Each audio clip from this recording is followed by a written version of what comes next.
All right, guys. Today we have a very, very exciting episode of the show. It's going to be a really good episode, so you're going to want to take some time to listen to this. It's a very heartfelt story about a teacher who got fired from her job for trying to create a supplemental income. We'll just leave it at that. We'll let her tell you her story. She was featured on Dr. Phil at the time of this recording, which is, sorry, I got to look at the watch here, Friday the 16th. So before we jump into that, though, we're going to get a word from today's sponsor and then jump into this exciting episode. Are you looking for clean energy without jitters and bad side effects? No sugar, artificial sweeteners, or preservatives? With a good source of energy from green tea and B12? Then look no further. Make sure you visit pureboost.com and check them out today. We use this every day. It's our drink of choice to give us that good pick-me-up in the morning. All right, welcome back to a very exciting episode of the podcast. Today we have a very, very special guest. Go ahead and introduce yourself. Hi, guys. I am Sarah Juree, and I am most famous for being the teacher fired for starting an OnlyFans page. How are you? I am excellent. Fantastic. So, tell me a little bit about yourself and a little bit of your background. Yeah, so I have been a teacher for about 20 years now. I kind of got into informal education, so essentially I was more like a field trip teacher. Teachers would bring their students to our program and then go back with their classes after the sessions were over. And about 5 years ago, I became a single mom to twins on a teacher salary. And the longer I stayed single, the more difficult being a single mom financially was on me. And I was working really hard. I had about 5 to 6 side hustles that I was doing at any given time. But I found myself still caught up very much in a poverty cycle. And a local friend had said that she started an OnlyFans and had made $10,000 that month. And I was like, wow, if I was able to make some money on OnlyFans, I might be able to pay my car off and get out of my credit card debt. So essentially, I did it more or less out of financial desperation. Well, I mean, you know, you got to do what you got to do to make some money, especially nowadays. Yes, yeah. And I think we all knew when inflation got really high and the gas prices went up, grocery prices went up. Like even the Dollar Tree is $1.25 now. And I would shop there for sometimes for groceries for my kids. And a few days before I was fired, um we had actually had a conversation in the office, my boss and another teacher and myself, about the idea of sex work. And my boss had actually encouraged me to start an OnlyFans page and sell my panties on it. He was like, yeah, you can make a lot of money selling panties on OnlyFans. Um, so I had just started my account and I was like, this is awesome. Like, my job's going to be safe. My boss is encouraging me to start a page and even sell my panties on it.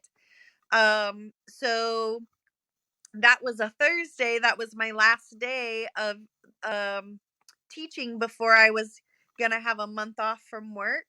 So that weekend I started promoting my OnlyFans page on Facebook, and a local blogger in the area stole my photos, my nude photos on my OnlyFans page, and sent them to my employer, got me fired, wrote this crazy article about me, and that kind of what kicked is what kicked off this whole like crazy past 6 months. Wow, that's incredibly messed up for somebody to do something like that, to try to ruin somebody's life just because of that. Yes, yeah. He has I mean, in my opinion, a mental illness. He is this blogger in the area, and he has this vendetta against teachers, which is so strange to me because everyone knows about the teaching shortage and that nobody really wants to be teaching right now. Um, but not only was it me who he did actually get fired, but shortly after me, he tried getting a gay band teacher fired from the high school. My friend's boyfriend was a teacher, and he had like Black Lives Matters on his profile on Facebook, and he wrote this big article that he was a communist and tried getting him fired. So it really is a strange scenario. But the band teacher ended up getting his job back. However, I never did. So, in joining OnlyFans, because I've only heard, some of what it actually Yeah. is, and I know it's across the spectrum from what I understand. How quickly did that take off for you? Well, after that blogger wrote the article about me, some other media outlets, the New York Post, Barstool Sports, um, several other articles, got picked up, and then they wrote some crazy articles about me. But then it kind of spread internationally. So the Brazilian market picked up a story about me. Australia, the UK, the Daily Star in the UK writes about me several times. Um, so then the next thing I know, I'm being written about in articles around the world. So thankfully, when I get a media boost, it tends to help my finances. Otherwise, had that not happened, I would have been in big trouble financially. I mean, I'm still not doing great, but I was on the Dr.phil show, and that just aired today. So I've got my fingers and toes crossed for like a really big boost. And I was going to ask you about that because I saw a bit of your live today and yesterday too, Yeah. I believe. And you were talking about that. How was that experience in going to see Dr. Phil and to be on a part of his Yeah, program? that's such a good question because I haven't gotten to talk about that yet. Um, Dr. Phil's staff were amazing. I'm still like friends with one of the producers that had called me to bring me onto the show. So nice, so accommodating, took care of me like from the moment they booked my flight until I got out to LA. So the experience itself was just amazing. I was really sick on the show. So I wasn't feeling well, but it it I didn't feel nervous until I was on the stage with the lights, Dr. Phil sitting next to me, and I could tell that when I would talk, I could feel my voice shaking. So I think I was very nervous. And, when you're in those situations, um, afterwards, you always think like, man, I wish I would have said this, or I wish I would have spoke up during this part. So I think I'm like very proud of myself for going on and sharing my story. Um, but it did certainly make me think about some stuff afterwards. Yeah, I can only imagine, especially being on that broad of a show that has such far outreach. not only should that, like you said, that should help you out financially as well, but that gets your story out there too, because you never know how many more people are out there like Yes, you. it's so true. And, just as a woman, I was kind of talking on my live a little bit ago, this idea of virtual sex is not going away. I mean, I've been a single woman for 5 years. I've been on every dating site imaginable. There's nothing that I've been doing on OnlyFans that I wasn't doing on dating sites. Like, the idea of virtual sex has become morally and socially acceptable in our culture. Um, People still get very triggered if a woman makes money on it. But otherwise, I was on Tinder, I was on Bumble, and as a single woman, there's nothing that I've done on OnlyFans that I hadn't been doing on dating sites. So I think that's really an interesting concept. And when I kind of talk about this idea, lots of people will call me a sex worker, but I kind of have been thinking that I really prefer the term sex worker, because I'm not having sex with anyone in person. In fact, up until recently, I was celibate on the platform. So, I think it's just interesting when I kind of zoom out and think about like people's triggers around sex and talking about sex and all the shame that we grow up with around our bodies and even being a sexual being, in particular a woman, is so different, because I feel like for men, you grow up and being a sexual being is like um expected, right? Like, there's no real conversations, I feel like, with men about managing your sexual energy or being responsible with your sexual energy. It's almost like the opposite is true, that the less responsible you are with your sexual energy, the more women you sleep with, the more value you have, or the more you're celebrated. But with a woman, you if you express your sexuality, there's 100 derogatory terms, and names that you're called.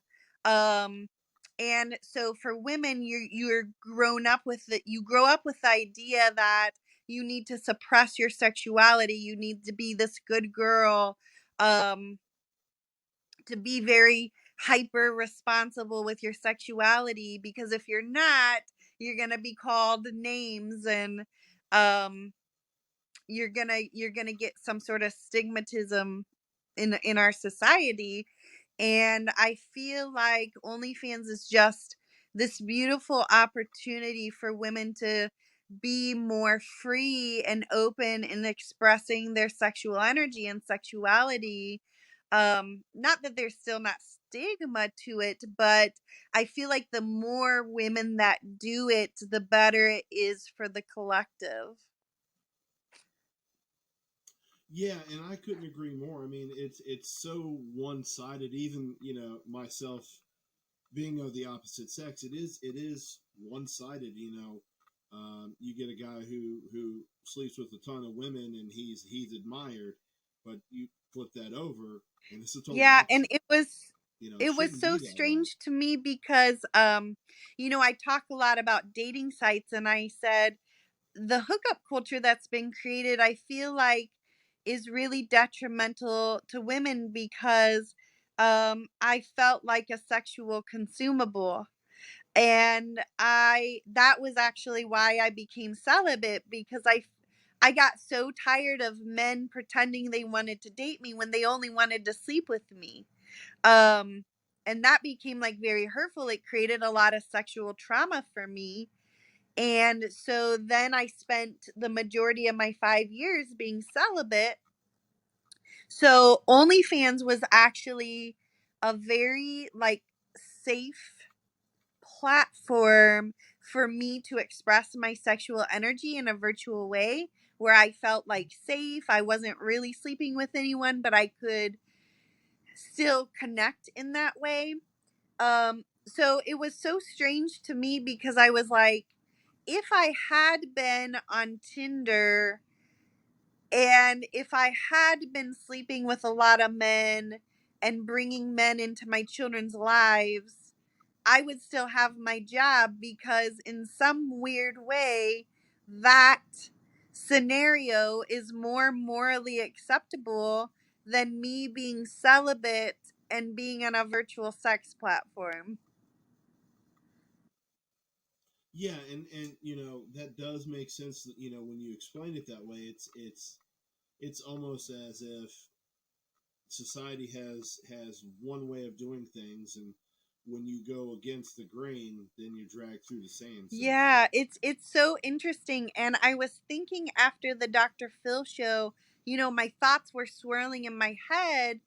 And I want to be clear that when I joined OnlyFans, I was only on it a couple weeks before I got fired. I I didn't have a lot of fans. I wasn't making any money. I didn't even know what I was doing on the site. In my mind I was like, I'm just going to sell some nudes on the side, you know? Um so as I've been on the platform now, I've learned so much more. And I was thinking about COVID when OnlyFans got really, really popular, right? All of a sudden, our government shuts the whole world down. And as humans, we are social, emotional, and sexual beings. So, what happened was a virtual sex platform became very popular. And it's my opinion that the fans, who are majority men who are on OnlyFans, I believe a lot of them actually use OnlyFans not just as a platform for sex, but also social, emotional. I think as a single person, there's a lot of very lonely people out there. There's a lot of people that, for whatever reason, maybe sex is very difficult. Like for me, I've had a lot of sexual trauma. So I was celibate, but there's a lot of, you think about people with disabilities, think about people with autism who have difficulty interacting socially. Sex or finding a sexual partner is probably a very difficult thing. And so I get to know my fans and I get to hear their stories about why they're on there. And I want to be very clear too that the men that are on OnlyFans are the kindest, most respectful men that I've ever met in my life. Lots of people will say like they think I get treated poorly because I'm on OnlyFans, but I've never been treated kinder by men. It's been very healing and good for me in that way because, it's a consensual site. So, um, I don't do anything that I don't feel comfortable with. And I've never had a man ask me to do anything. And if I did, they would ask me if I was comfortable. And if I said no, I've never had anyone get upset about it. But, I have fans on there. One of them, he's a widow and his wife just passed away, but he still gets horny. He has sexual energy to release, but he doesn't want to be on a dating site. It's safe to do it in a virtual way with like I'm a very sweet person and I'll chat back and forth. There's another man. His wife has the early onset dementia. And so he told me, he's like, I don't feel comfortable initiating sex with my wife because she's not there. So many people who aren't on OnlyFans have no idea about the platform. They just hear the word OnlyFans. They get triggered because of whatever issues they have inside about sex. and then they think it's this horrible thing. But it's my belief that if our society was open minded about virtual sex, it is such a beautiful healing platform for people. You know, really, you think about the abortion issues, right? Or even just me being a single woman. I don't want to risk getting an unplanned pregnancy. I don't want to get STIs and have sex in real life with lots of people. Um, the virtual sex platform really has a good opportunity for people to like be responsible with their sexual energy, do it in a very safe and virtual way where they feel um like it's just a safe space to do that. You know, yesterday I did a virtual video chat with the 23-year-old virgin, you know, this man, and so he's nervous. So it was nice because we could kind of role play and he can be sexy, but you know, I can kind of give him a little confidence boost so that when he does go out and have sex in real life, he won't maybe feel so intimidated by the idea of it. Yeah, and it's for me just hearing some of the stuff you're talking about when it comes to OnlyFans. I don't see what the big deal is, especially when it comes down to stuff like you've got the pornographic Yeah. websites, you've got Playboy and all that. I mean, why throw a big fuss over something like that when it's really not Yes, hurting and anybody that was either? really what I felt like was like I'm not doing anything illegal. I really didn't feel like I was doing anything immoral because I was just at the time even just selling nudes behind a paywall. I wasn't even doing anything else other than that. And in my mind I'm like I've sent nudes on dating sites. Like I just feel like if you looked in people's phones, every DM opportunity, Instagram, Facebook, dating sites, people are exchanging nudes. They are sexting. They are, and even with men, it's so interesting to me when we talked about the double standard. I was like, wow, as a single woman, I have had hundreds of unsolicited dick pics sent to me. And in our culture, this idea of a dick pic is an acceptable practice. Like men don't worry about losing their jobs. They don't worry about somebody stealing their dick pic and posting it on a social media platform for other people to shame and humiliate them. That is only reserved for women. And you know, men will never worry about being revenge porn. It's not even part of their experience. Like, as a woman, I didn't know about revenge porn until it happened to me. But I thought, wow, it's the latest way to use technology to weaponize a woman's body and sexuality against her. It's horrible. Oh yeah, I mean, I couldn't agree more. And I, I'm of the mindset, what you do behind your closed doors is what you do. I doesn't involve me. If that's what you want to do, more power to you. And if it makes you happy, Yeah, more it's power to you. interesting to me. I think, especially with losing my job, where does the line get drawn between your personal life and your employer's right? Like, I feel like when you leave work, you get to have a private life. And what I do behind closed doors, if I was swinging from the ceiling and having a threesome, that's not my employer's business. Like, so I also feel like that was a big breach, like a big overreach. Um, and it's kind of like, well, if your employer gets to decide what's moral, where does the line get drawn? Tinder, that's not, there's men that I feel like they used me for sex in the lieu of dating.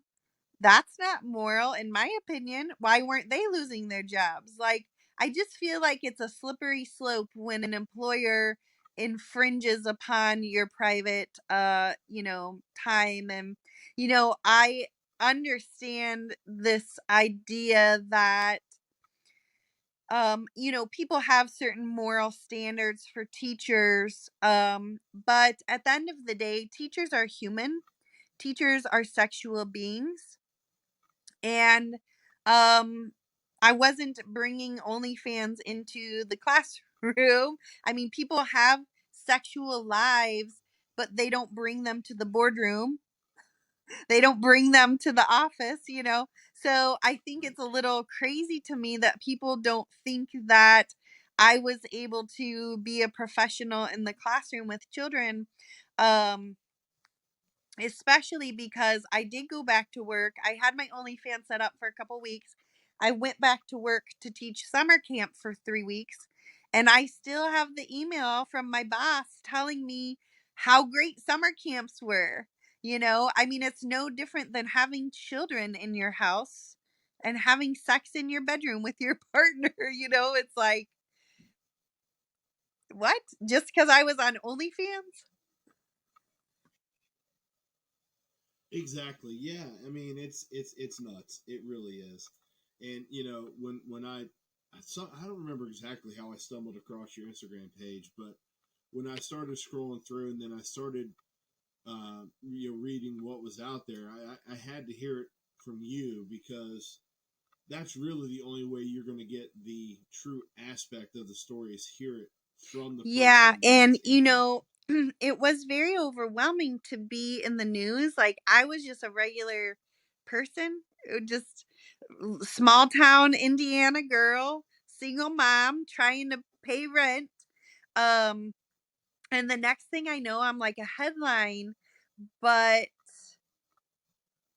the media is they're there for the clickbait. They're there for the likes, and they are there to trigger people so that they will make comments.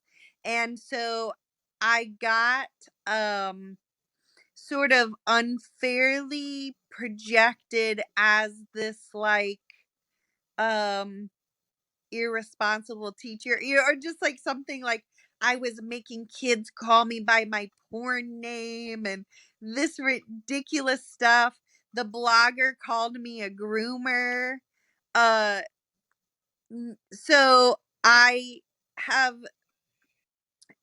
made it um a very important mission of mine that I'm able to go on podcasts, that I do magazine articles from my point of view with my story, because I really got to see the very ugly side of the media. Um, I mean, I guess all press is good press, but the first podcast I did, I remember at the end of the show, the guy said to me, "I'm so glad you're not crazy like I thought you were from the articles I read." Oh, it's crazy how they can take something so minuscule and turn it into something big Yes. and make you a Yes, martyr. and it came out of nowhere. So for me, it was very um it was very detrimental to my mental health. Like, I had already been having a lot of financial struggles for the year. And so I was already struggling with depression and suicidal ideation. So then when all of this happened, it compounded it. And I got very close to, like, I don't want to cry. I got very close to, like, making a plan to commit suicide. And I talk about this because I feel like it's an important part of my story. And there's lots of people that struggle with those same feelings. Um and so I feel like if I can like be very brave in sharing my story and being very transparent, then not only do I get to find healing for myself in my storytelling, but I get to hopefully help heal and inspire other people, make people feel not so alone.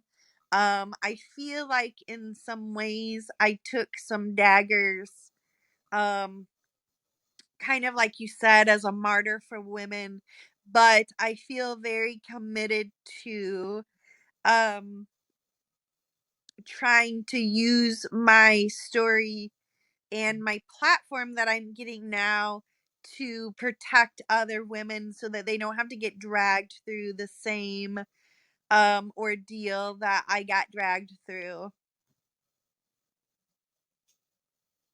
Yeah, and and it's also one of those things, regardless of what you do for a living, if your story can help just one person turn their life around, because you don't know what the person next to you is Yes, going through. it's You so just have true. no And clue. that's why I love coming on podcasts, because I just know that there's going to be that right person that hears my story, and it's going to make them watch my story. And I feel very committed to showing people that you can take a desperate situation and you can turn it around for your good, that you just have to keep pressing and standing in your power and staying in your story. Because there was a time period where I felt like I had lost everything. I had to grieve a 20-year teaching career.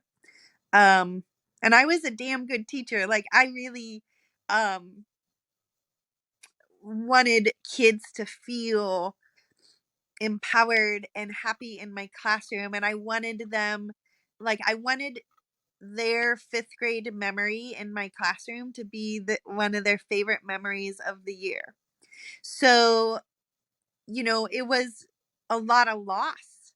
And then I had to kind of cope with this, like, um being thrust into the media, having stories told about me that weren't true and in alignment with who I really am inside and in my heart. Um, so I think it was just a lot. It's taken me months and months to kind of rebuild some stability in my life. And there was a period of time where I kind of felt that the only thing I had left was my story and my voice. And so I just kept booking podcasts, and any media outlet that would talk to me, I would tell them that. And what I kind of love about it all is, like, people come for the scandal and they come for the sexy photos, but then we get to talk and I get to share, like, my heart, and I get to share my experience and my ideas about sex, and I get to give people a different perspective um on different things, like even OnlyFans or virtual sex platforms. So that's what I really love, is to kind of give them the plot twist. Yeah, and it's one of those things where I think it's been this way for a long time in society, is where people judge you based off of what they see, not what they don't know. And most people genuinely, I feel like, I wouldn't say most people, probably, a certain percentage of society, just they don't want to get to know you on a personal level, and get to see, okay, well, you do this for a living, but you're really this type of person, so what you're portraying is not Yeah. actually And who you are. also that there are many versions of who we are, right? Like, I'm just as much the, like, sexy, horny woman at times as I am the sweet, caring teacher or the mom, you know, and I feel like that's been a freedom almost to be able to embrace that side of me and not repress it or suppress it or treat it like it's bad or wrong. I really get to step in fully to this body and what it really means to be human and as a woman. Um, so I feel like that's kind of the exciting part, is that now I kind of got a free pass to explore lots of stuff. Like I just went out to LA and made my first girl content. So now it's almost like this whole world is opening up for me. And it was funny cuz my daughter said to me last night, we were chatting, and she was like, said something about being a lesbian, or mom, do you think you'd ever be a lesbian? And I was like, I don't know, maybe not. I said I would be open to it. Um, and she said, yeah, mom, but what if people wouldn't like you then? And I said, well, honey, half of the world doesn't like me, so they already don't like me. So I said, what does it matter anymore? Just add one more thing, you know? But there is a freedom to being polarizing and having my story out there in that way, because once you get over the fact that people are going to say the meanest, nastiest things about you that you've ever heard in your life, it's over and done, and you can just go live your life and do what you want. You know, it's like I remembered reading some comments, and you know, reading the meanest things about me, like lots of mean things about my body, lots of body shaming, lots of I'm ugly, this and that. And it was so hurtful, like in a way, like it almost took my breath away, because the social media people are so mean. They just they project all that self-hatred and sadness in their life onto other people. But then it was almost like, well, after you've read every crazy mean thing about yourself, there's a freedom there. You just, it doesn't matter anymore. So if someone says anything, it's like, okay, well, I guess you agree with that other person. I got bad eyebrows. I don't know what to tell you. Well, and you know, like you said, you know, when it comes to online bullying in general, it doesn't matter what you do. Somebody's going to have a bad opinion just because they're having a bad day or Yes. whatever the case is. And on the other side of that keyboard, you know, there's somebody who is, it may be going through something and Yes, just it is doesn't have so an true. outlet And for I it. think you can kind of sit and watch how we behave on social media, how cruel we are to each other, and then we wonder why kids are so mean in school. But that's why. It's because we have a problem as adults with it. And I really loved what you were saying earlier about not knowing what people are going through, because the truth is everyone has a story that would break your heart. Everyone has a story that would break your heart if you sat down Yeah. and you listened to them and you heard where they came from, and you would marvel at their bravery over the um trials and hardships that they have had, and grief and loss and sadness that they have had to overcome. And so as humans, we forget that grief and loss and sadness is all part of everyone's human experience, and the stories are what humanizes people to one another.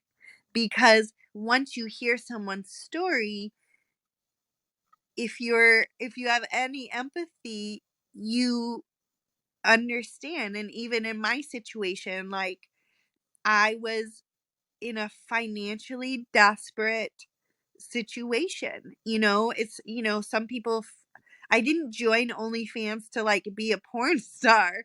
I joined it to pay to like make $50 and fill my gas tank to get to work, you know? Um and when I think about it just culturally, you know, we really value what we put our money towards, right? So, as a teacher, the fact that I'm living in a poverty cycle and our society is okay with this, everybody knows that teachers don't get paid well. Lots of people know that teachers have 2 or 3 side jobs after they're done teaching with kids all day. Many people don't know that teachers get hit and cussed at, and you know, all the demands of teaching that are making teachers flee the profession. um so it's also, as a woman, so crazy to me that I went to school, got my college degree, I'm teaching children, and I'm using my heart and my soul and intelligence, and I'm in a poverty cycle, but I can take my clothes off and there's a chance for me to make $1 million on a platform for having sex. I mean, in some ways I still can't wrap my head around it. But on the other hand, I'm like, as a woman, I'm going to be sexualized anyway. Why not empower myself and make money, you know? And there are people who say, you know, I get a lot of pushback about the whole like, well, OnlyFans is not empowering to women. And I say to them, for you to understand how a woman feels empowered on OnlyFans, you have to understand all the ways a woman is disempowered. You know, it's uncomfortable to talk about, but I've been a victim of rape culture. I was raped at 19, and that was my first sexual experience. um I've been a victim of sexual harassment culture. I had a soldier at my last job. I was a teacher, a civilian teacher at a military facility, and a man stalked and harassed me for 5 years.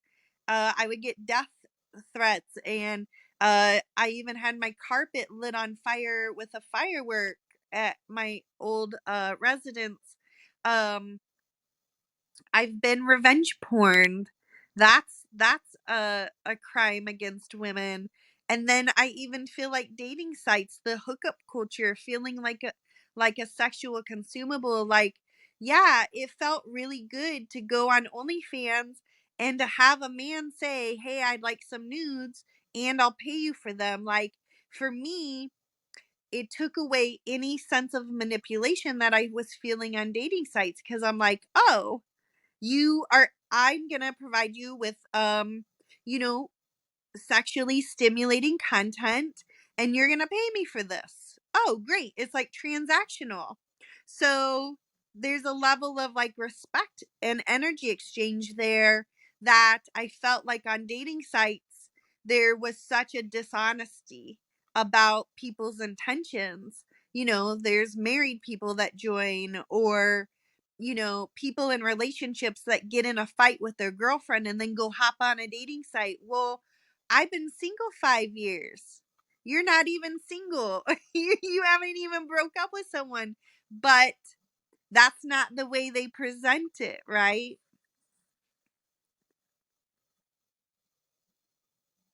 Yeah, and exactly. And to go back to your point on teachers in general, especially women teachers, I think teachers in general need to be making more than they do. One, because they're teaching future generations, future leaders of companies, you know, the country. You know, it's one of those things where, because you're not willing to pay the people that educate the young, so when they get older they can be proper citizens and be able to be successful in life, you're pretty much setting people up for failure You are. initially And I from the think it get-go. really is a mirror to our cultural values on how we really feel about education. Because if we really felt that education was paramount in our country and that our children were the most important thing teachers would be revered. We would be like living in mansions. And I have a friend that I went to high school with, and she became a teacher. Almost all my friends became teachers, and she went and she started teaching internationally, and she was teaching in Jakarta. And she came back one summer and we were chatting, and she was like, Sarah, I am treated like a queen. She said, I have a driver who drives me to school. She said, I have like a lady who like shampoos my hair. She got paid well over there. It was like, what? And I started laughing. I was like, yeah, well, they don't treat us well, they don't treat us like queens here. And so I feel like there's just my story's so interesting because there's so many layers to it that we can discuss, and you can start peeling things back. And I feel like nothing's really going to change until you can have intelligent and heartfelt conversations around issues, even something like teacher pay. So if I get an opportunity to advocate for teacher pay, I certainly will take every opportunity that I can to support teachers, because I was a teacher for a long time, and I also know many, many teachers, and they really have a special kind of heart inside of them. Especially teachers who have been hanging in there and have had a long career working with children. Like, um, it takes a lot of emotional energy to work with kids. I mean, I have two twins, um, and to teach all day and then come home and be a mom. Uh, it takes a different type of very soft and loving and caring personality. Yeah, and when you're teaching kids, whether it be kindergarten to high school, it takes that certain amount of patience too, because there's always going to be that one person Yes, that's yes, there pressing your are. buttons. And then you have, as teachers, like, you have so many kids with different learning abilities. You have kids that might be going through a lot of traumas at home, and you have a whole classroom, like 30 of them at one time. It's a lot. Lots of teachers are overwhelmed.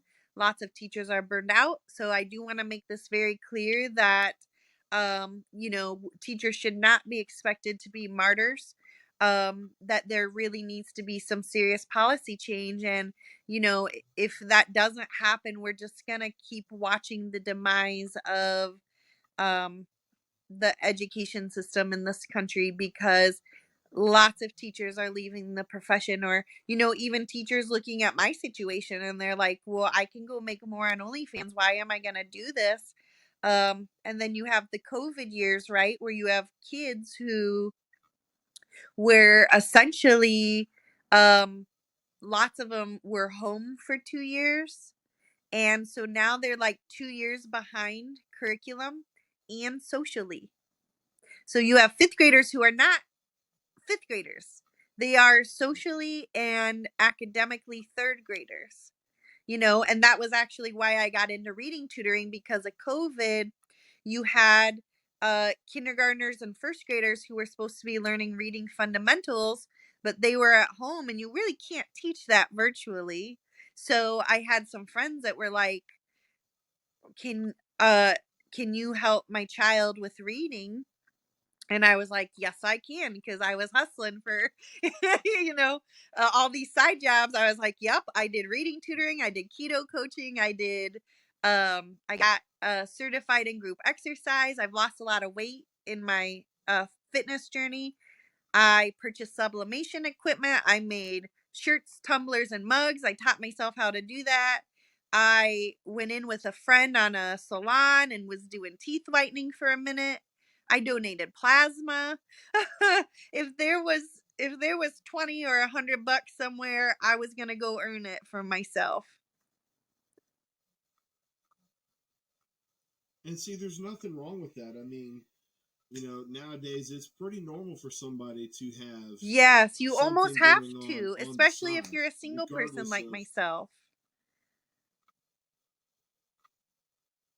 Yeah, and the thing that I find very troubling with society, and I would hope I'm not the only one that feels this way, is that no matter what you do, around the corner is somebody that's triggered by something you've done, regardless of whether it has Yes, anything to do you're with right. anything at It's all. like kind of that conversation with my daughter. Like you can't worry about everybody liking you because it's gonna stifle you from living in your truth and being your most authentic self, um not everyone's gonna like you, and that's okay. You're not made to be liked by everyone. And I tell myself that all the time. I'm like, I don't really have to worry about go finding fans, because fans find me, like the right people. And every time I do an Instagram, every time I talk to someone on my OnlyFans page, I find the nicest people. They just like flock to me, and it just makes me feel so good, because I'm like, yeah, I don't have to worry about everyone liking me, because the right people do. The kind people, the open-minded people, the compassionate people. It's been so good for me, and it's been so good for my own personal journey in um healing my own traumas with men. I have this huge father wound. My dad was a abusive alcoholic, and I would watch him beat my mom up when I was a kid. He uh I found out when my mom died that he was doing heroin, and he died living in a park in Phoenix, Arizona when I was 16. And so I have this long history of like trauma with men, and also this very long history of poverty cycle. So it was kind of, my story gets even more interesting when you learn the backstory, because it's like my dad died living in a park. You cannot get more impoverished, right? My mom fled an abusive um relationship with my dad, but she became the single mom in a poverty cycle, and we lived with my grandparents my whole life, and she didn't have a lot of money when she died, but I was always the good girl, and I was always smart and a good performer in school. And so I was hell bent on getting a degree, because in my mind, if I just had a college degree, I would always have some sense of financial stability. Like that was my golden ticket, right? To like changing my life. And when I was married for 13 years, my teaching salary was a supplemental income. So it wasn't so pertinent, right? It was my teaching income sent us on vacations. It wasn't, um, you know, uh, that um important as far as like paying the bills or not. But then when I became a single mom, um my teaching salary just wasn't enough to uh be able to live a comfortable lifestyle, and all of a sudden I'm shopping at the Dollar Tree for groceries, sometimes for my kids, and just those kind of things. Or uh I need gas, but I'm not quite to payday, so then I have to figure out, like, I'll just put my gas on my credit card, and then I'll just figure it out. So I just started getting in more and more credit card debt. Um and I feel like lots of people can understand and empathize when we are talking about inflation and prices going high. It also like kind of coincided with all the COVID relief money ending. So for a little while I got like whatever it was, $250 a month for the child tax credit for one of my kids. So it was like that got taken away, and then all the prices went up, right? So $250, well, that's may not be a lot to people, but that was my car payment, right? So now all of a sudden I don't have my car payment money and everything's costing more. So, people understand when they're in a financial crunch. It's hard. It gets very stressful. It makes you feel sad.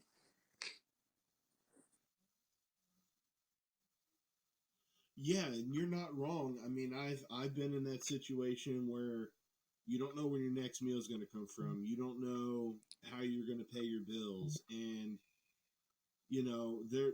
Thankfully, there are people out there. It's few and far between, but people out there that if you just happen to run across them, they help you if they can. And then the flip side of that is from your perspective and your story is to see that one, you're not being treated properly as a teacher and compensated properly as all teachers should be.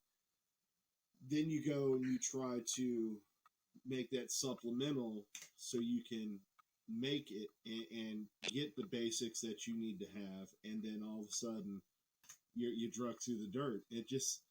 It makes no sense. It really doesn't. It would be kind of, and I know it's not the exact same, but it would be like working at Walmart and then going to work at McDonald's and Yeah, then it getting was drugged through the dirt because you got very a second much job. feeling It like just it kicked makes while no I'm sense. down type thing. And that blogger really cheered for getting me fired. And it felt so um devastating because I was like, you just took the primary income for you just took the primary income source away from a single mom. Like, what is that to be proud about? Like, I wasn't hurting you, I wasn't infringing upon you. In fact, you went to my OnlyFans page, purchased those photos, and then broke the terms of service and went and distributed them without my consent to humiliate me and get me fired. Like, it just seems like um a pretty evil act to do that to somebody.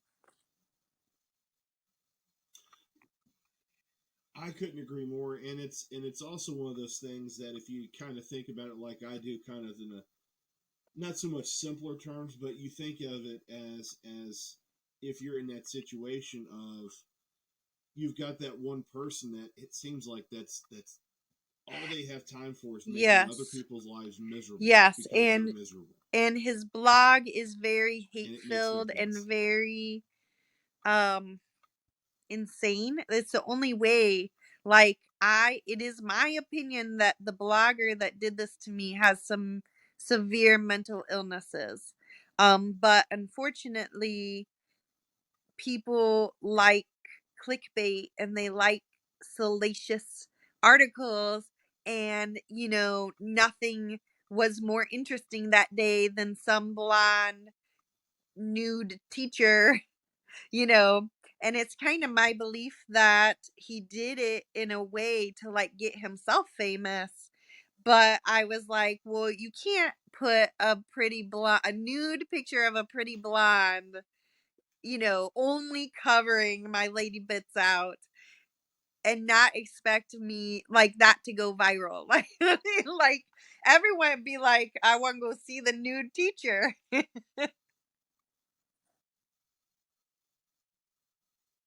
Yeah, exactly, and it's crazy. It really is. So what is next for you? You think what is the That's future such a look good like for you? question because there's so many question marks.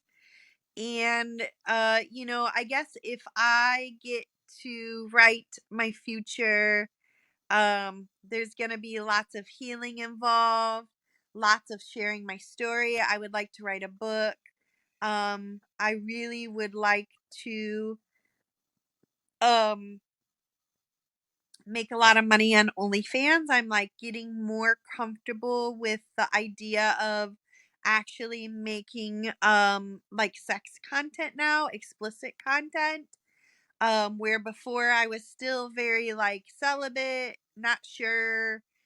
Um, so the interesting thing is like people get to watch my journey in real time, and they get to watch me like take this adventure on OnlyFans and see where it's going to take me, because I don't even know. I couldn't have imagined at the beginning of this year, New Year's Day, that all of this craziness was going to happen to me, that I was going to be on Dr. Phil and making content with girls and flying out to LA. And it's been equal parts terrifying and scary and exciting and liberating, all the things. So I think at the end of the day, I just hope that I'm able to create some financial stability. A lot of people, they think like, oh, I want to make $1 million on OnlyFans, I want to buy a Lambo and this and that. But I'm 41 years old, and I've been struggling with financial insecurity for so many years now that my aspirations are different. I want I need a retirement fund. I want investments for my children. Like, that is my priority, is cultivating some financial stability for myself. And I feel like once I get some financial stability, I'll be able to, kind of relax a little and find some, figure out how this path is unfolding.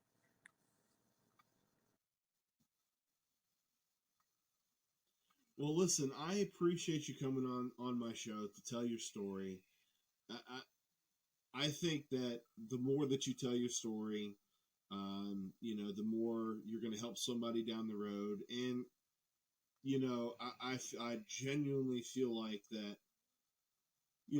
Not actually knowing you, but you seem like a very good person. That your heart's in the right place, especially because you want to take care of your family. And when you It have a is. family, it's I really all always say as a anybody mom, wants. like, if my kids are okay, I'm okay. If my kids are okay, I'm okay. And that's been my motto for a lot of years now.